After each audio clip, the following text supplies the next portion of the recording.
You are listening to the Schmooze!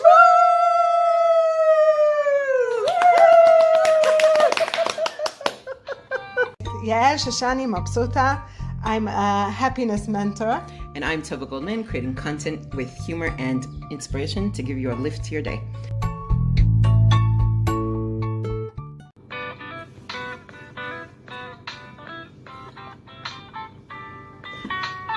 Woo! Hi! This is our 4th episode. Oh my God, yes! We are so excited. We are totally excited.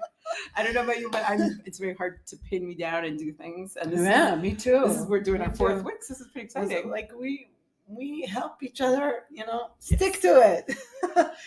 And we're both moms, and we both have dishes. and I am a serious flake, we talked about this last week or 2 weeks ago, friends, Yeah. Serious Phoebe. Like, okay, I might be on this planet. I might, have things. I can't speak for you. I speak for me. But yeah, this is very exciting. What are we talking about today? The Simpsons. Boo! Whoa, I love them. All right, Tell me. Like every time we laugh, it shakes. Talk about getting epileptic seizures. Okay, take your arms off the table. Okay. We're going to do it like this so it doesn't shake. Okay. Stop shaking. See? Hey, listen. Okay. Oh, there we go. What are we talking about? Okay. What do you like about them? Oh, I love them. First of all, creating this family that they're all yellow is ingenious in my eyes, because it's something different. So it's depicting a family, but you already know this is like a special case of a family. So as close as the humor hits home, you still have like this detachment. You're saying, I'm not like that bright yellow. I don't have like hair standing up like Mars. Everything is like very eccentric. Wow. But it gives you the detachment you need in order to enjoy this program, because you need some amount of detachment, because it's crazy. It's crazy. They let themselves go into any subject that there is in the world and totally explore it and totally goof off and totally make fun of everything. Nothing is holy on Simpsons. What I did notice that sometimes they like some of the shows, they say, okay, if you have little children or somebody's really sensitive, you should not watch this chapter. Oh no. It would be a good time. I never thought about that. You're right though. Like, that I never thought that they were yellow on purpose. I just thought they didn't have, the right coloring or something. But I guess a lot of people like it. I guess a lot of people have some sort of feelings to it because they wouldn't be going on. This is their 30th year or something like that. Yeah. So we're 30th year, meaning I was like 14 when they came on. Wow. I'm dating myself. Oh my God, I'm older. So tell me, like, what is it? What's the appeal here? Okay. Well, first of all, you have this family that the main characters I like. So how would I put this? It's like I think every father would like to have the freedom to be Homer Simpson and to just do basically nothing. And stuff himself. And every kid would like to be Homer. And Bart, doing every kind of a shigana chutzpahdik thing in the world. And he's really, really, but he also has confidence. He's not like, he's not doing it because he's looking for affirmance from people outside. He has his own affirmation. It's not because he's insecure he does these things. He has his own security. And getting into trouble, getting out of trouble. And there's Marge, who's like this really nice person, but she also has her own things that she's like, things have to, a little bit of rules, a little bit of how things should be, and she's always like in the place where she's trying to struggle between, okay, this is what I stand for, and then, okay, for my husband or for my kids. Do you think that she lacks some sort of independent personality on her own? No, she has her own personality. She has. Yeah, what's her personality? She's a very loving mom. She's a very loving wife. She's a very loving person. I mean, she also has these stuff that, she stands by. I saw a chapter about voting for the mayor. Okay. And Homer was like, his boss is running for mayor, and she's supporting the female mayor that's already there. Okay. And she does it really smart. They invite the wants to be mayor to their home, and they go through like the planned ahead questions, and he's answering. It's like very, very political, and the little girl, Lisa, she says, "But Mom, this is going against everything we believe in." And then her mom says, "Count on me." And then she serves the three-eyed fish. And Burns cannot, he cannot eat it. And that wrecks his whole career like in 1 second. And I think she has a stand, but she knows how to do it like woman-like. Ooh. It's like, it's something that stands out to me throughout the show. The feminine way of doing things, not being bossy, not going straight ahead against her husband, always trying to find a way that you can do it her own way. I think that's something I learned from Marge. Nice. And I love Lisa, the brainy kid. I think she's more than brainy, of course. She's really, how do you say, exceptionally talented. Right. And she has an opinion. So they have that voice also on the show. There's like different voices, and they're very, they're far away from each other. I mean, you take Homer and you take Lisa. It's like planets away, but they're still in the same family. Right. And that's what we experience in our own families, I think, sometimes, that you have like a kid that, how is this kid born to me, and where are we connected? And we are connected because we are a family, because God put us together as a family. Right. So it doesn't matter how dysfunctional Homer is, it still works for them as a family. I think that's one of the episodes that I watched this week. Maggie was saying it might be immoral, it might be illogical, it might be unfair, but it works for our family. And I just thought that was very... Lisa. No, this was Maggie. The baby? No, the mom. The baby. What's her name? Marge. Yeah. Marge.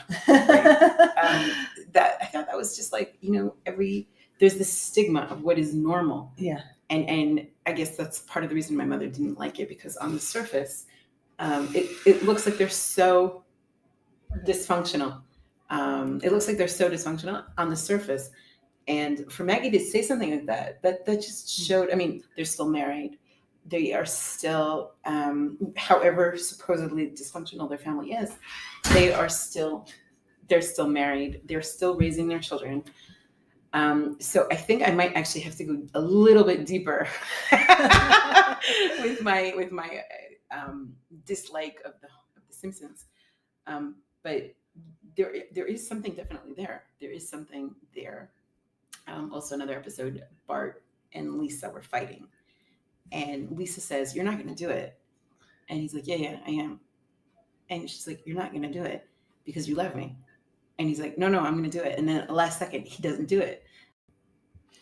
Okay, so one of the other things I love about Simpsons is that there is no issue that they didn't touch.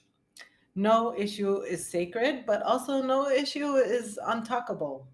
Long before Me Too. Right.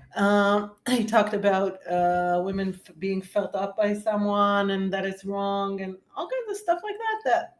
Okay, so they joke about it, but they brought it into your conscience. and they talked about it, and that's what I really really like. So sometimes it feels like you squirm in your chair because you don't want to deal with these issues, you don't want to know about them, but they were like so, I think, brave and open. And it turns out they predicted a lot of stuff. I saw that. They predicted Trump becoming president. They predicted, I think they predicted also Corona. They predicted there was this tiger that got attacked. I'm like, oh my God, I really have to pay more attention. I'm like, maybe I was wrong saying that I don't like them. Maybe I have to watch some more and get into it. So what is your experience of like watching this series now, like this past week? Because you told me you barely watched it. I barely watched it. Part of it was my mother, this is such a stupid show. And it's amazing how much this affects us afterwards. I can't, it took me a long time to like get past that surface level of stupidity. There is a little bit of stupidity there. But, once you dig past that, it's a really like a funny show, but really like there's depth going on there. Like on the surface, it looks like stupid and dysfunctional and no morals, no ethics, no anything. But once you get past that, there's a lot of deep stuff going on there. And I feel like they have their pulse on the world. They know what's going on and they know how to make it funny or how to get the message across.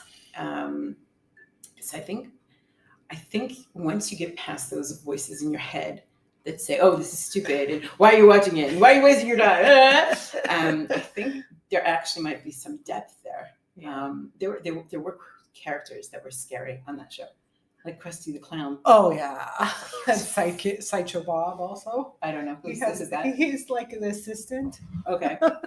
Yeah, that was like scary. Yeah, that was really, really, really scary. Apparently, Krusty's father was a rabbi, abandoning him or something. I didn't really read up on it too much, but I skimmed like the basic details. You want to talk about that? Okay. I think it's very brave to look into like inside somebody who's on stage. Ooh. And the stage persona and the real persona, and when they get mixed up together, and it happens a lot with clowns. It happens a lot with people who like they have this image of themselves, but it happens to each and every one of us, I think, because you're not constantly one thing. If you would be a straight line, you'd be dead. Did you think that, look, when you were on stage, you spent a lot of time on stage, both as a clown and as a performer. Did you feel like sometimes your stage persona got mixed up with who you really were, or there was some sort of conflict there?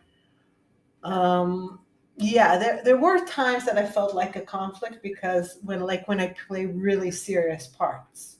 Mm-hmm. So like I have to force myself to connect to the serious and sad part of me, which I have, but I don't like connecting to that so much because when it happens like day-to-day life, so I'll cry and I'll stay a day in bed or whatever, but like to force myself to be in this place, it was really tough for me.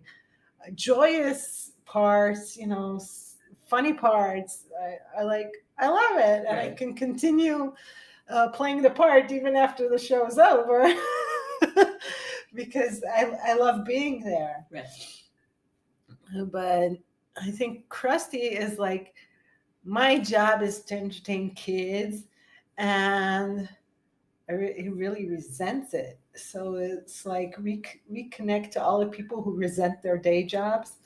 And interesting. Finding themselves doing something just because they have to bring bread on the table, and not because they really love it. That's interesting. And it's so sad.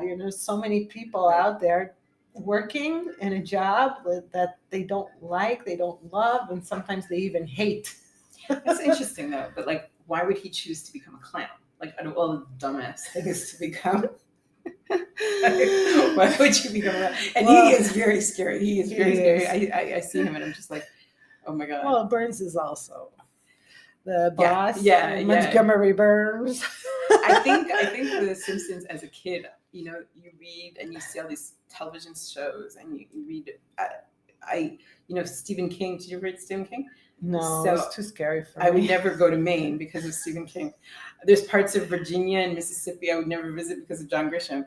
And I think that the Simpsons, I don't want to go to Springfield. No way. Too many weirdos, too many weird things going on there. No clear plan. I don't think I'm going there. Like that is one place I will stay far away from, even though it's probably like this delightful little town in the middle of somewhere. Yeah. Where is Springfield? I don't know. Wait. It's the capital of where Chicago is. Oh, we're gonna sound so stupid. Illinois? Maybe. Yeah? I think so. Really? Should check it out. I didn't know. Okay. Anyway, I do want to talk about the humor. Okay. Because there is so much of it and so many different kinds. So there's lots of slapstick, like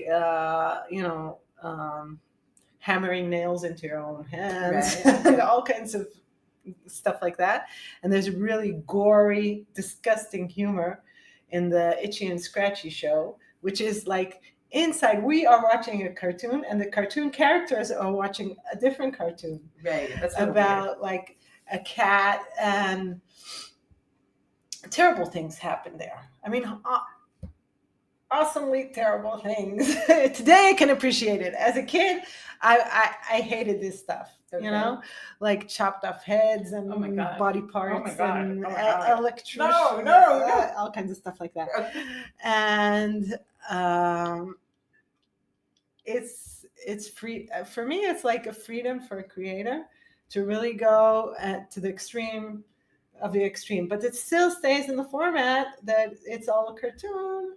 It's all like a show. It's all, you always see that the show ends, so it gives you like this frame to reframe it. Okay, this isn't real world. This is just a show within a show. Right. But I'm wondering like how many people actually knew to put boundaries. Like I'm thinking that maybe The Simpsons, with all their good parts, they might have been accidentally responsible for the increase of violence and increase of stupidity, because you don't always have that break as to, okay, this is acceptable behavior and this is not acceptable behavior, but this is on television, don't do this at home type thing. Like how many people watched The Simpsons? How many people grew up watching The Simpsons, and they it led to more dysfunctional families, could be violence, definitely.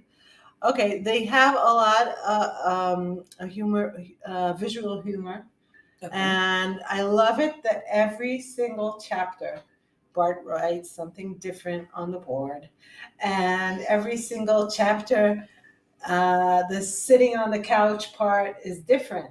Really? Yeah, you have to watch it. And just like sitting on the couch, like what do you mean? When in the opening, there's like the opening scene, right? So I think Lisa plays sometimes a different tune on the saxophone. Really? And there's Marge driving home, and there's Homer coming home. There's all these little details that happen. And then they sit on the sofa, but they sit on the sofa part is every time it's something different. Really? Yeah. Okay, you are really hardcore Simpsons. Yes, I am. One scene I watched this past week was they go into the Smithsonian, and there's a display of different TV shows, and then there's their couch. And they want to go and sit, and then Lisa goes, wait a minute, and she sprays, and there are all these like wires, laser beams. And then finally they find a way to go and sit on the couch. So every time it's different. And this creativity, if you watch it a lot, you look forward to it. Really interesting. And also all kinds of billboards going on that are really crazy.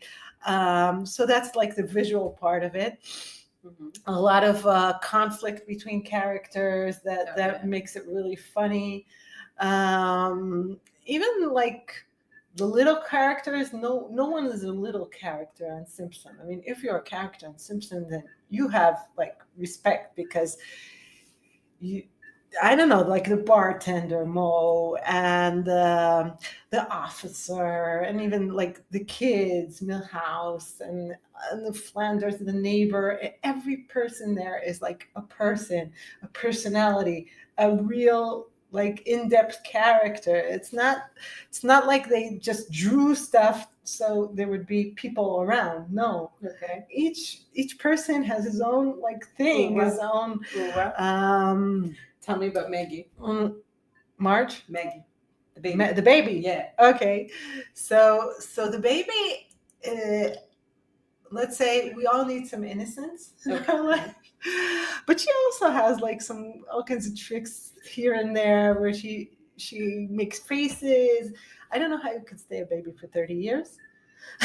Sucking that stupid pacifier. Oh my god. I think I just watched a few episodes and I'll like I think even as a kid it grossed me out. Like, die, throw it out already. Ew, noxious, throw out. Of course there is a chapter where they try to get rid of it, but I think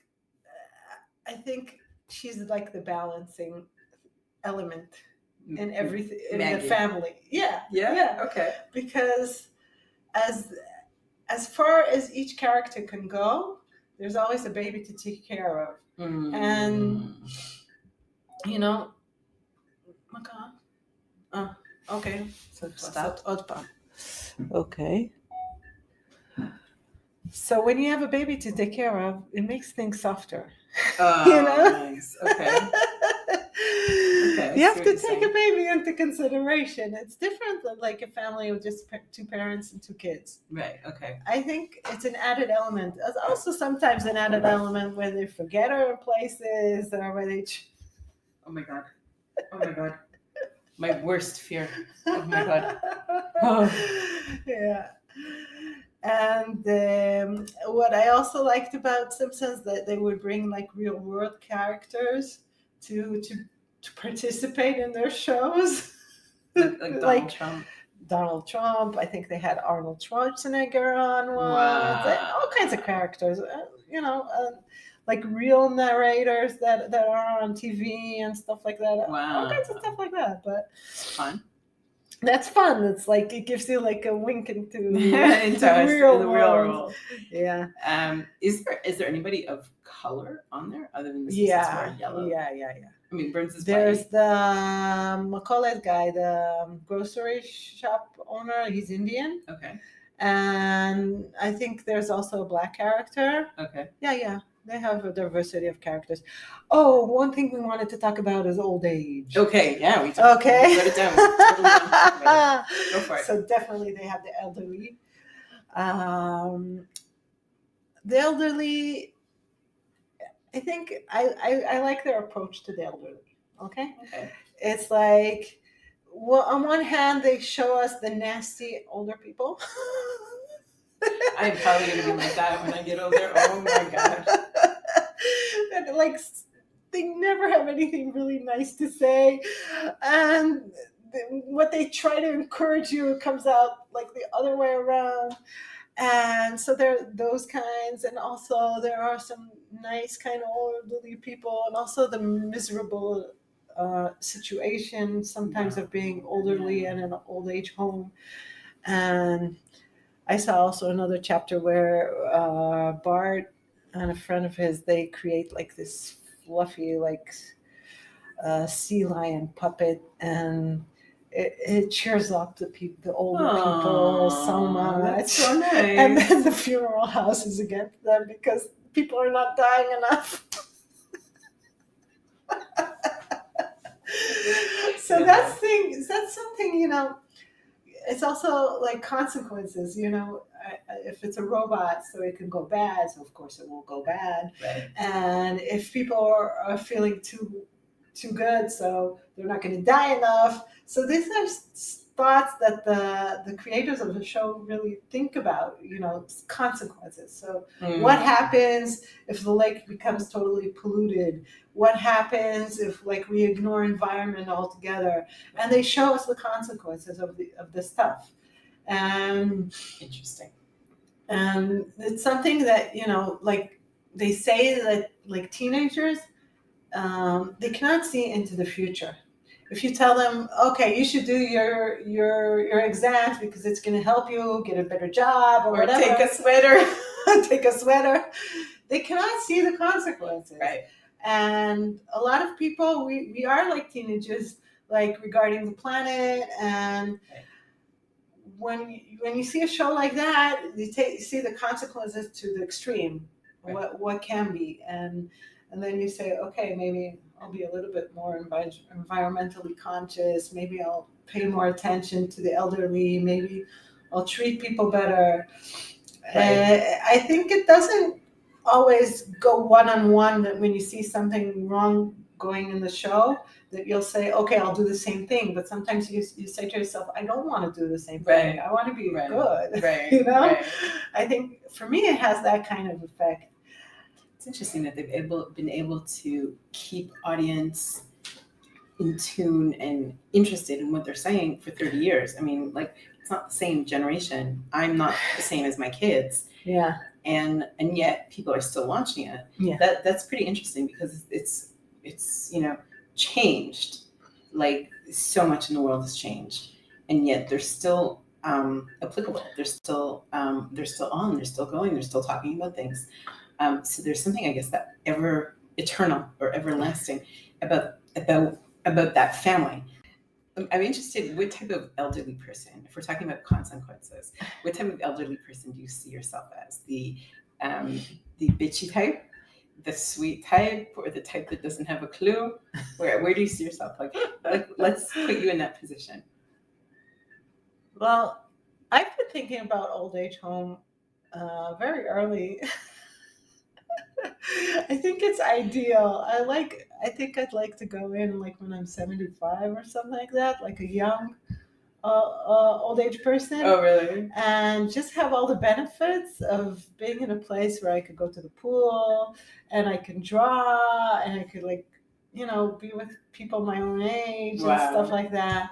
I think I'll enjoy old age a lot. That's where we're so different. I do not want to go to an old age home. Yeah, I get to that stage, I'm going to tell my kids, take the wheelchair and just push me off the cliff. I don't want to be there.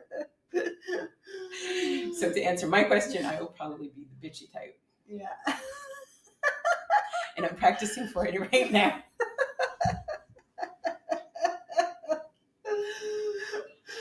Oh my God. Yeah. Nope, push me off the cliff. I'm good. Don't put me in there. I will tell my kids. I will put it in writing. Do not put me in an old age home. I don't want to be there. Okay. So, it gets really, if we're talking about real life, it gets really serious, this issue of an old age home, not an old age home. And also they addressed Marge's sisters, who are not married and very not nice. And I saw one scene where her sister is dating a woman, and talk about adapting to the time. Yeah, and she's like a Homer and a girl. Homer as a girl. Oh my God. How would that be? Bald and No. She's big. Totally. She looks great. She's she looks good. Okay. But the behavior from the inside, she drinks and she cares about football and all the stuff that Homer cares about. And when her sister breaks up with her because she says, I can't be with a Homer. And then Marge tells her, listen, she is a Homer, but I love my Homer. Aww. And That's I think sweet. you're a lover too, because they're not perfect. They're not anything close to perfect, but it's what I really need. And I Aw. think there's something like that, talking about, how do you say, zugiyut, Couplehood. couplehood and relationships, Right. where you're at a point that you really accept your spouse and for all their flaws, Right. and you don't try to fix them. You don't try to make them any different than what they are. And at some point, That's something. and when you try to make them different, you see, it doesn't help anyway. Doesn't help. Totally doesn't help. So I think that's very sweet that we get to see these stages in a relationship, and love has a nice niche there. It's not very obvious. No, Not very obvious. It's not very but obvious. It's there. It is there. It is there. It is there.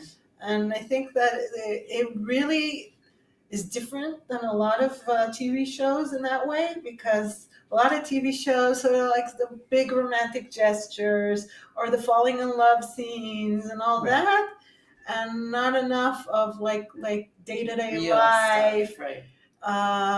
Real love that like sort of flows on like an undercurrent in a Beautiful. relationship. And I like that. I like that. What about let's talk about Marge's hair. That is something that just, I think there were times when it bothered me, and then there were times when I wanted my hair to look like that. There's girls in the Midrashah that for Purim they put their bottles in their head, and then it gives them that effect. But why do you think the creators made her hair like she stayed 70s basically, like with the beehive, with that big massive beehive, and they made it blue? Why do you think that was?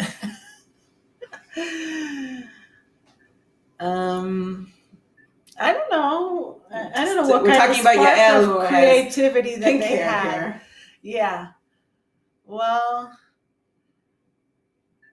I'm not sure the blue depicts anything, or purple, or whatever color it is, but I feel it's like sort of like we wear a headdress. Okay. And it distinguishes us, and we are like, okay, I'm a married person. Wow, nice. And since a ring will be too small to depict on TV, maybe that's like, maybe, I don't know. Maybe there's like this spark of creativity and ingenuity in her that just stayed.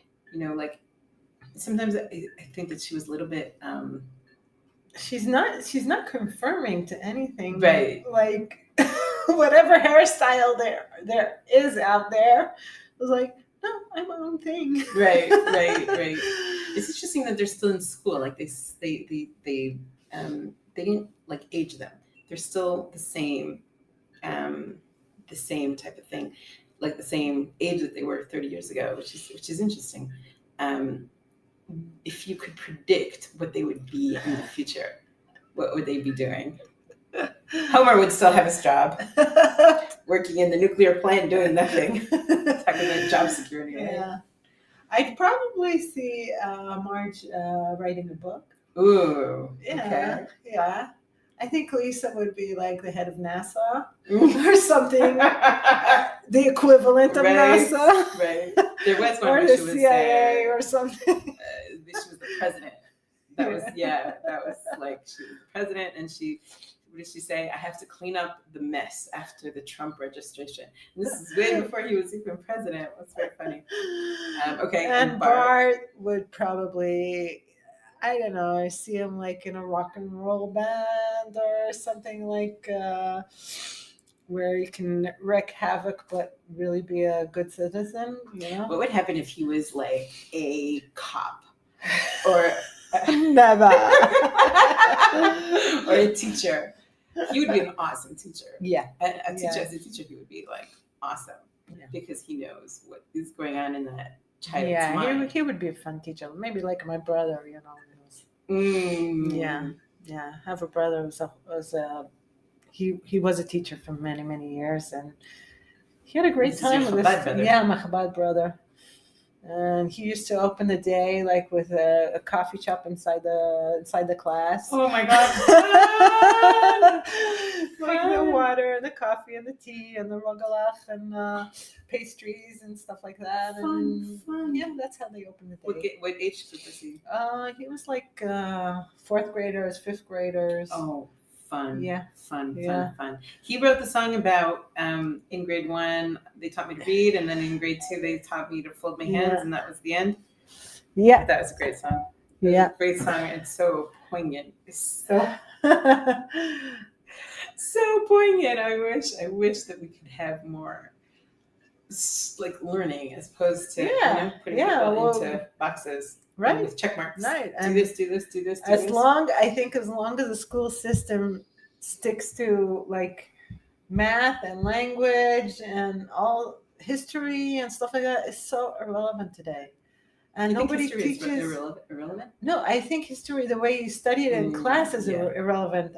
I mean, definitely create a lot of movies about history. Definitely do games about history. History is important, for sure. But the way it's taught, and you have to memorize dates. I don't remember any dates. I'm really not good with numbers. I'm good with remembering my birthday, and that's what it is. Yeah, but you have to know stuff that happened, but you have to know it like in a way that you'll somehow absorb it and relate to it, and not just memorize and then clean out your memory of it. Right. And teach us more about like parenting and budget, self-esteem and self-respect. Yeah. Totally. Affluence. Yes. Lots of affluence. I mean, but also like how to relate to people socially. Oh, definitely. And how to relate to the world. Emotions. Yeah. Handling your emotions. That should be a class. Totally. And handling other people's emotions. Oh, yeah. So, yeah, I think that would be like the type of school that Bart would create. Yeah. He would create this type of school where, okay, run wild and see what happens. And then, show me the velocity and show me the height and the time that you ran. Do it in a fun way. Yeah. Do everything that he did, but learn from it. So that you, like you said, you absorb it and you. I really think these kids who are like sort of, I'll use a bad word like misfit for school. That was me. Totally. Yeah. Totally me. We are kids with a lot of powers in them, a lot of greatness in them, because it's too small. The education system is too small for these kind of kids. True. I have a daughter who's next year going to a different kind of school where she's only going to do the exams she has to do. Beautiful. And she left the regular, normal, open school. And, I told her, you can be anything you want to be. For sure. You can be a doctor, or you can open your own kind of school where people are going to learn stuff that you really need for life. Totally. I think when you think back about school, what did you learn? Like, think about something that you learned. I loved learning in school Torah. That was like my favorite subject. I loved it. Okay. And the rest, I just drew. I drew during classes, and that really saved me. I also drew during Torah classes, but everything like synced in. That was like my favorite. I love the way. I don't know. I loved Rashi. I loved Torah. Okay.